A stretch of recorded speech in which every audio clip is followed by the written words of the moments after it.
John Kreese, villain, mentor, now hero?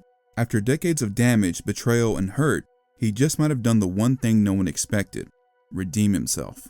This is how Kreese found redemption. Let's talk about his descent into darkness, his path to redemption, parallels to Miyagi, and more. Let's recap what we know about Kreese so far. This is a continuation of my previous video, Why Kreese is Determined, and is also the final video on John's character, focusing on his arc in Season 6 Parts 2 and 3. Feel free to skip ahead to avoid the recap, but be warned, you'll miss some important details later on in the video. Kreese confronts the Miyagi-Do senseis, explaining that his charges had been dropped after his escape from prison. He tries to mentor both Tori and Quan throughout the tournament, ordering the latter to keep his opponents on edge off the mat, and is at first suspected of having Daniel kidnapped because of his cryptic taunts. However, he, Kim Da-eun, Chosen, and Daniel uncover that Silver has returned and is the person financing the Iron Dragon's dojo.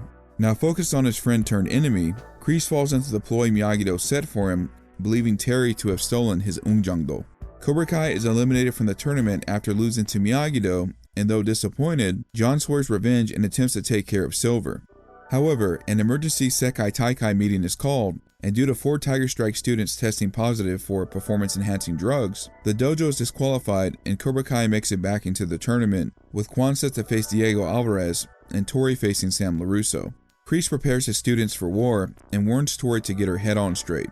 A brawl erupts during Robbie's fight with Axel, and John takes the opportunity to fight Terry Silver. However, he dropped his Ungjang-Do and was forced in a hand-to-hand combat where Terry gets the upper hand due to a sneak attack. In a shocking twist, Kreese is saved by Johnny Lawrence, his former prize pupil, whom he promised to show no mercy to, and the brawl comes to a halt when Quan fatally lands on the Ungjang-Do that he attempted to use against Axel. The Sekai Taikai is on hiatus but will continue per Terry's suggestion if the other senseis agree to it. Master Kim Sun-young promises to avenge Quan and notes that Kreese has failed them, but John sends Yoon, Quan's replacement for team captain, away and plans to head back to America to make amends with both Tori and Johnny. Kim Do-eun thinks he has time to make amends, and Kreese tells her that she can be the sensei that the dojang needs. John agrees to sign off for Cobra Kai to re-enter the tournament, apologizing to Tori, calling her the last of the Cobra Kai, and bids her farewell. Kreese attempts to reconcile with Johnny, apologizing for stealing the dojo away and thanking Johnny for saving his life, but Lawrence doesn't want to hear any of it. John watches the tournament from the shadows, and after Johnny hears out how Daniel has finally made peace with not wanting to fight anymore, he goes to confront his former teacher.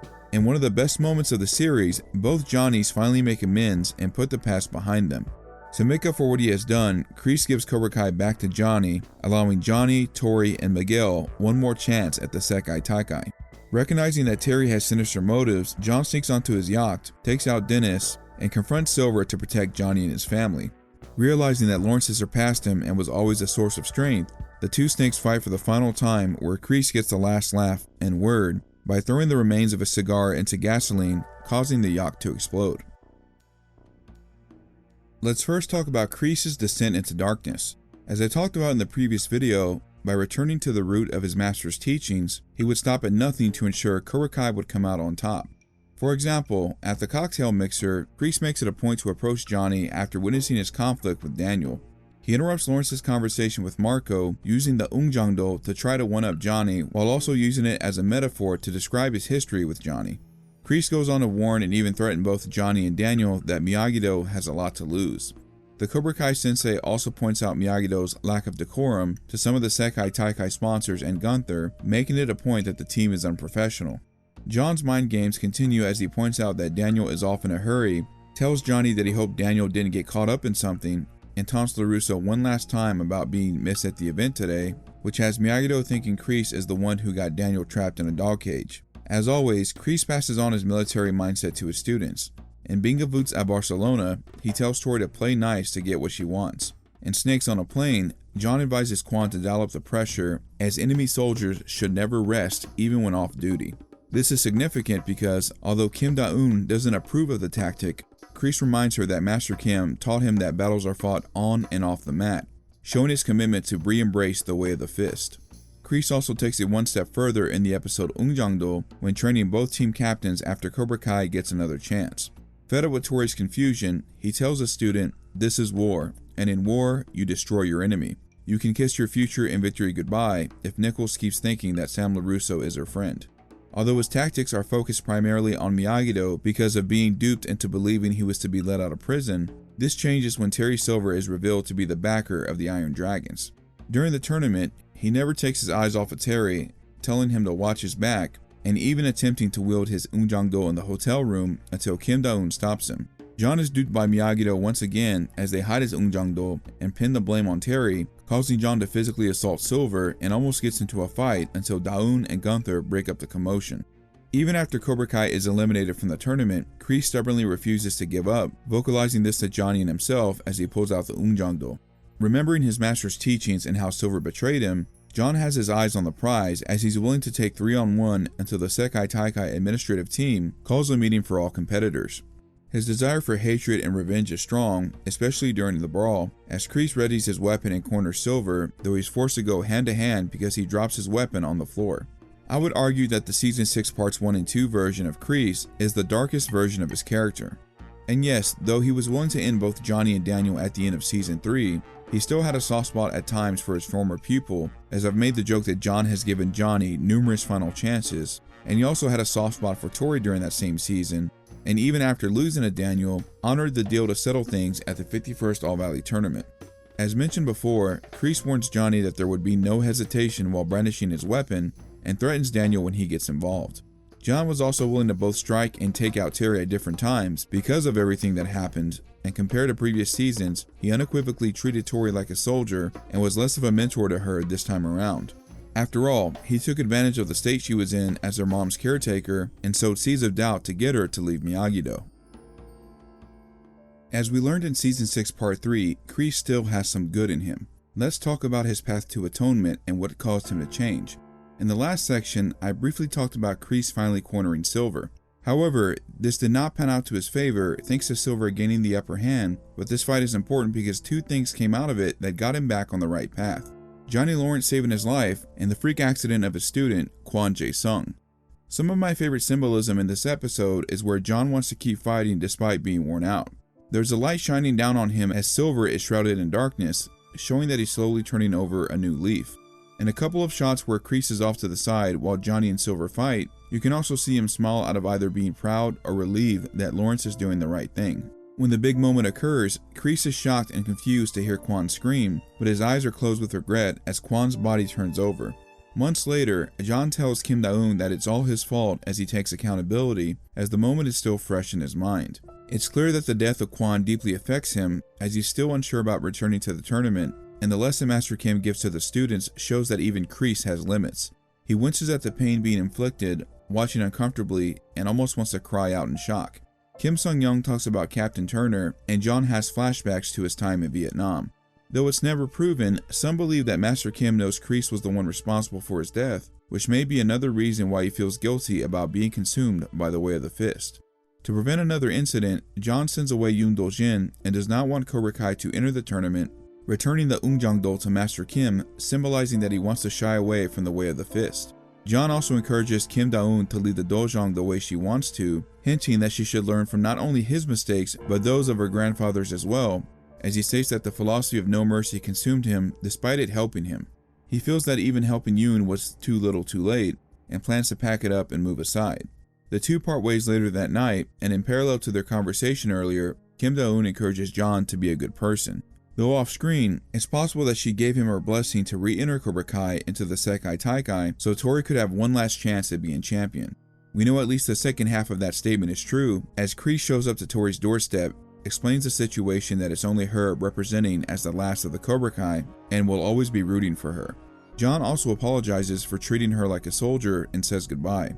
Though he is hurt at having to let her go, he puts on a front when smiling and telling her that they have to part ways for good. This affects Nichols, who, although she appreciates the apology, is hurt by no longer having the sensei in her corner, as she has tears in her eyes. The episode Skeletons in many scenes has some great symbolism and parallels, namely the parking lot scene between both Kreese and Johnny as it takes place during the day, compared to Karate Kid Part 2, again symbolizing that Kreese is walking in the path of the light. John offers to help, thanks Johnny for saving his life, and admits the way he handled the 1984 All-Valley Tournament was one of his biggest failures ever. Lawrence handled it like a man and would have gone on to be a world champion had he not been abandoned by his teacher. Most importantly, Kreese apologizes for stealing Cobra Kai and ruining it. However, Johnny doesn't have time to hear this as he has to focus on the tournament, but it is something that sits in the back of his mind. Near the end of the episode, Daniel finally accepts that Mr. Miyagi's mistakes of his past don't matter, and that it's up to him and Johnny to take the good things they learned from their senseis and pass that on. Hearing this, Lawrence sees Kreese and goes to finish the conversation they had in the parking lot. Arguably the best or one of the best scenes in the franchise ever, the two have a heart-to-heart. Johnny had always loved his teacher and wanted to do nothing but please Kreese, and even thinks he doesn't deserve forgiveness. But it wasn't losing the tournament that haunted him all these years, it was the fact that he was thrown away like trash by the one father figure he had. John knows how deeply this hurts him as he silently cries real tears this time and relates to Johnny not being able to trust anyone.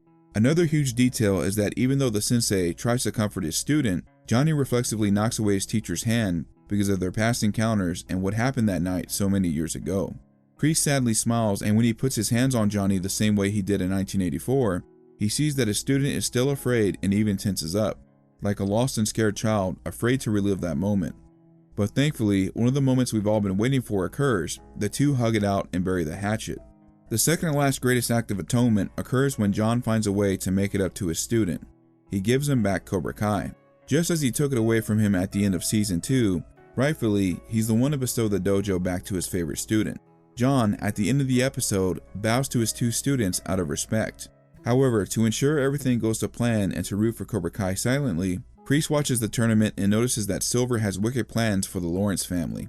Sneaking onto the yacht, Dennis is eliminated, and in a parallel to his first appearance in the Cobra Kai series, where he was smoking a cigar shrouded in the shadows, John is openly in the light while smoking a cigar, again representing his redemption. Another favorite moment of mine here is how Kreese speaks so proudly of Johnny. Despite Silver calling Lawrence his weakness, John instead makes his argument that he's always been a source of strength, worthy of my dedication, who has since surpassed his teacher. When Terry wields the broken bottle, John calls him out for this, stating that warriors fight with honor, previously opposing this philosophy in Season 2, telling Johnny that in war, the other side never fights with any honor. A final key detail about this fight is that finally, Kreese is fighting for, not against. He previously fought against Johnny, Daniel, and Silver, but now is fighting for, to protect Johnny, the pupil who he considers surpassing his teacher and his family. Let's also break down his fights with Silver. I previously believed that, given what we saw in Karate Kid Part 3 and the flashback in Season 5, Kreese surpassed Silver as a fighter. However, in both of their fights in Season 6, Terry has surpassed John. During the Sekai Taikai Brawl and the opening part of the fight, Kreese strikes first and gets the better of Silver in the exchange, landing 2 punches and 1 kick to Silver's 1 punch and 1 kick. John also does something smart here. Like Chosen did in Season 5, he takes away Silver's ability to kick, forcing him to change tactics. Though instead of a weapon this time, Terry resorts to hiding in the shadows and completely shifts the fight in his favor as he blindsides Kreese with a powerful punch, unleashing a barrage of strikes, and ends with a kick as he's given his leg enough time to recover. Kreese only manages to block one of the strikes, but is bested by Silver in this fight, later being saved by Johnny. The act, however, is not as one-sided. Kreese takes Silver's statement of warriors fight with whatever they have literally and blinds Silver with a cigar, disarming him and knocking him down. John also takes away some of Terry's arm strength by using a similar technique Terry himself used against Daniel in Season 5.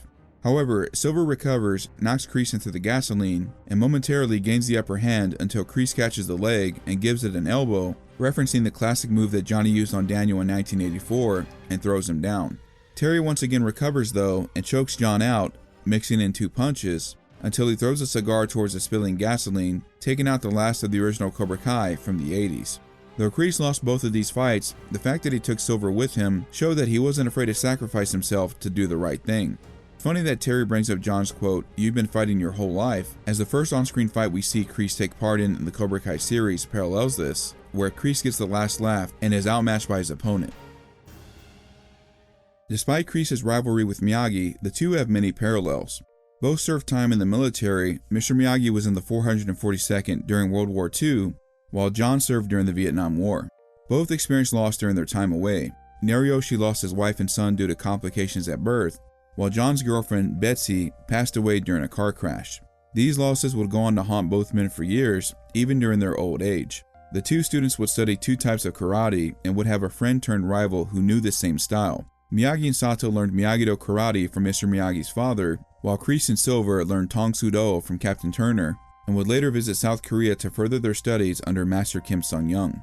The key difference between the two comparisons is that although Miyagi was challenged to a fight by Sato, the two never fought on screen, whereas Kreese and Silver fought both during training and in 2 instances in Season 6. The two would later become senseis and have at least 2 notable students. Mr. Miyagi would teach both Daniel LaRusso and Julie Pierce directly, while Kreese would mentor Johnny Lawrence for many years, and later on Tori Nichols as well. Both would also have a father-son relationship with their top students, Daniel LaRusso and Johnny Lawrence, both of whom desperately needed father figures at that time. Funny enough, the two would also mentor the children of their top students. Mr. Miyagi had a hand in training Sam with Daniel, while Kreese would mentor Robbie during his time in Cobra Kai. The teachers have also lost their jobs at one point, though were given a second chance by a friend, which occurred in the same film. Kreese temporarily closed the doors to the Cobra Kai dojo after losing all his students, and was prepared to turn in the key until Terry Silver agreed to help him rebuild the dojo along with additional locations. Mr. Miyagi was left unemployed as a handyman due to South Seas being sold, but he goes into business with Daniel, opening up a shop called Mr. Miyagi's Little Trees. Funny enough, both of these teachers would also lose or close these businesses at the end of or after Karate Kid Part 3. Due to the loss at the '85 All-Valley Tournament, Cobra Kai shuts down for good and is also issued a lifetime ban by the All-Valley Committee, while Daniel and Mr. Miyagi decide to close down the shop after the tournament. Due to their lives being at stake, both have ended their opponents in a fight. Mr. Miyagi's match with Claremont ended in death at the Sekai Taikai, while Kreese was forced to knock Turner into the snake pit. It should be noted that these 2 specific instances had a great impact on their lives. Because of the tournament, Miyagi didn't like the idea of Daniel competing in tournaments to spare him the same fate, while it was also a grim reminder of what he once did, while Kreese would embrace the philosophy of no mercy as taught to him by Captain Turner. In the final matches of certain All-Valleys, both senseis have coached the student they were mentoring at the time on the final point of a match. Both Kreese and Miyagi have also saved their students at least once on different occasions. Kreese would interfere in the fight between Silver and Johnny, stopping Terry from going any further, while Miyagi has notably saved Daniel from Johnny, Chosen, Mike, and Kreese and Silver themselves, which funny enough, the last time Kreese fought in the original Cobra Kai dojo location was because of Miyagi defending Daniel, while in the present day, Kreese defends Johnny from Silver. In Skeletons, though in different ways, the 2 teachers mentor their students and bring them closure as adults. Mr. Miyagi, in a dream sequence, advises Daniel that winning or losing doesn't matter, while Johnny and Kreese reconcile over what happened in 1984. Finally, while not the founders of their respective styles, it can be argued that because of these teachers that their dojos became more prominent. Miyagi-Do would be known for its underdog victories, and Daniel would later teach the principles and techniques of Miyagi-Do to a new generation, including some of his own family, while Cobra Kai became known in the Valley for its All-Valley wins and was later revived by Kreese's top student, Johnny Lawrence. Here are my final thoughts on John Kreese. The big 3 certainly did the character justice, given how black and white the writings of 80s films like The Karate Kid were. Choosing to look at the why of a character acts the way they do has given new insight into characters of the past, including Kreese, Silver, Barnes, Chosen, and of course, Johnny Lawrence. I initially disliked the character, namely in seasons 2 and 3, but some of the flashbacks seen in season 3 and how Kreese's soft spot for Tori and Johnny became more evident in season 4 changed my mind about the character. We were also given a back and forth tease of whether Kreese was truly sorry for his actions in season 5 and season 6 parts 1 and 2, but the arc ended beautifully in season 6 part 3. In the very first video I did on Kreese, Why Kreese Was Misguided, I wrote that his arc was reflective of the saying, "too little too late," which is funny because Kreese says these exact words in the episode Into the Fire. However, he was able to make up to an extent for what he did to Johnny, apologize to Tori, and spared Yoon from a fate similar to Quan. The scene where Kreese and Johnny make amends is truly some of the best acting in the show, and I think it's criminal if it does not ever receive some kind of award or nomination. It wraps up the arc of John quite nicely and gives us a small look at what John would have been like had he gotten over his trauma past the Vietnam War. Throughout his life, John Kreese was consumed by the philosophy of no mercy, but in the end, he held up his promise to Betsy. He came home a hero. However, one person who certainly hasn't changed, or perhaps has gone back to old ways, is Terry Silver. He is obsessed with power, but does he have a weakness?